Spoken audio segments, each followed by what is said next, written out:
Imagine this. You've just applied for your dream job. You're qualified, confident, and your resume is perfect. But a few days later, you get an automated email. Thank you for your interest. We've decided to move forward with other candidates. You don't know it, but the algorithm that screened your resume was built on decades of data from the past.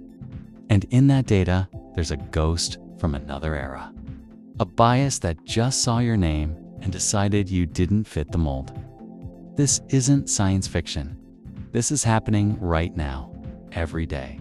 We've been told that AI is objective, that it's a perfect, unbiased decision maker.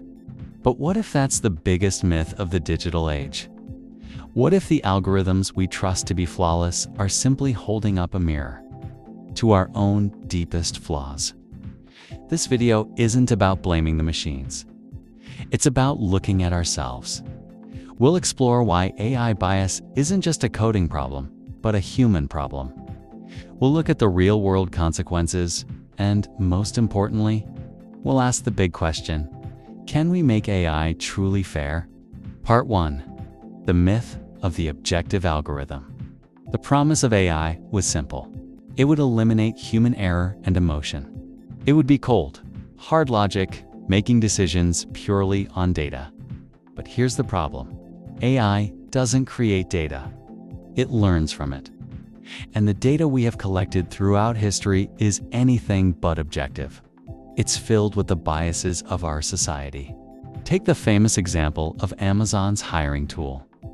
The company built an AI to screen resumes, hoping to make the process more efficient. But the model was trained on resumes submitted over a 10-year period, a time when most of the applicants were men. The AI, in its pursuit of patterns, learned that success in the company was correlated with being male.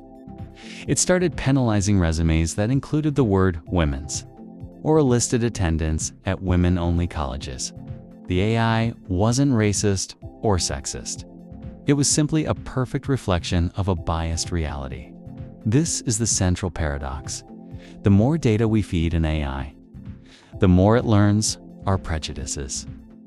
A facial recognition system trained on predominantly white faces will perform poorly on faces of color. A healthcare AI trained on data from one demographic might misdiagnose patients from another.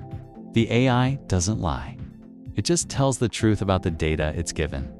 It's not a magical oracle. It's a powerful mirror. And sometimes we don't like what we see. Part 2. The 3 types of AI bias. To truly understand the problem, we need to break it down. AI bias isn't a single issue. It's a spectrum of flaws that can creep in at every stage of development. The first and most common type is data bias. This is when the training data itself is unrepresentative or incomplete.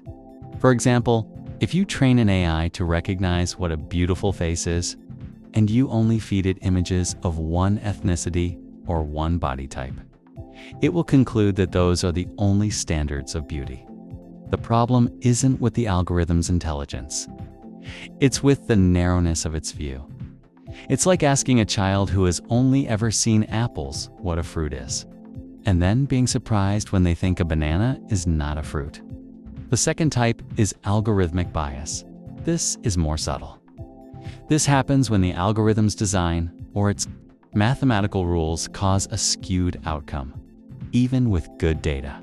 For example, a loan approval algorithm might use a proxy variable like your zip code that indirectly correlates with race or income. The AI isn't explicitly racist, but its logic creates a discriminatory outcome. The algorithm is technically sound, but the assumptions it's built on are flawed. Finally, there's human-in-the-loop bias. We often think of humans as the solution, but we can also be part of the problem.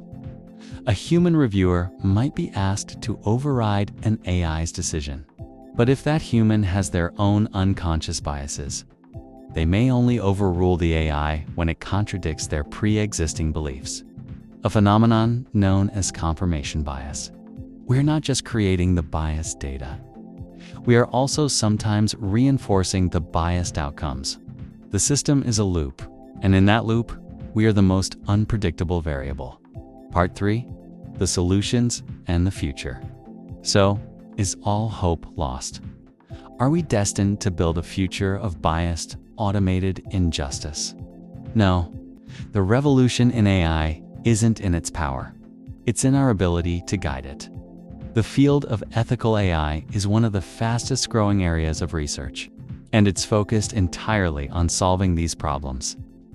The first step is addressing diverse data sets. We must be intentional about collecting and curating data that accurately represents the diversity of our world. It means not just collecting more data, but collecting better data that is balanced, inclusive, and free from historical prejudice. The next step is building better tools. Scientists are developing new bias detection tools that can automatically scan an AI model to measure and identify hidden biases. Think of it as a quality control check for fairness. These tools can tell developers exactly where their model is failing, allowing them to correct the data or the algorithm itself. And finally, we need a new mindset. This isn't just a technical problem, it's a societal one. We need to create regulatory frameworks and ethical guidelines that ensure AI is not just efficient, but fair. We need to ask harder questions about the moral consequences of our technology. The true measure of an AI's success shouldn't just be its accuracy, but its impact on the world. The AI dilemma is not about us versus the machines. It's about us looking at a reflection of our own world and deciding what kind of future we want to build. AI is a tool, an incredibly powerful one, but it is ultimately a tool of human creation. And like any tool, its purpose and its morality are determined by its creators. The great revolution of AI won't be in its ability to write a poem or drive a car. It will be in its ability to force us to confront our own biases, to make us question our own assumptions, and to use this incredible technology to build a more just and equitable society. It's not about making AI perfect. It's about using AI to make ourselves better. What do you think? Do you believe we can build a truly fair AI? Share your thoughts in the comments below.